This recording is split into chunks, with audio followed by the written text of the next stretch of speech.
Tumefika ukingoni, ukingo wa mwezi mwema, mwezi ulo wa thamani kutoka kwake Karima. Mmetuaga Ramadhani ingawaje inatuma, jema hulifuta ovu na ovu hufuta jema.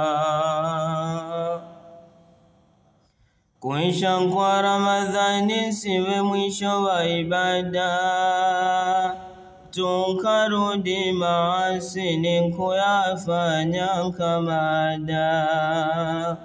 Tudumuni ibadani tukaipate saada, jema hulifuta ovu na ovu hufuta jema.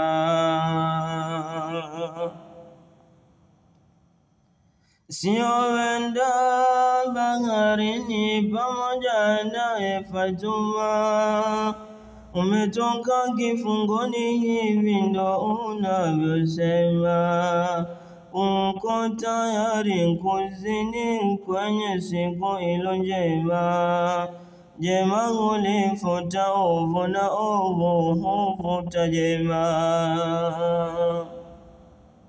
Tumwepuke ibilisi maovu kuyakimbia, tuzichunge zetu nafsi pabaya sende tutia.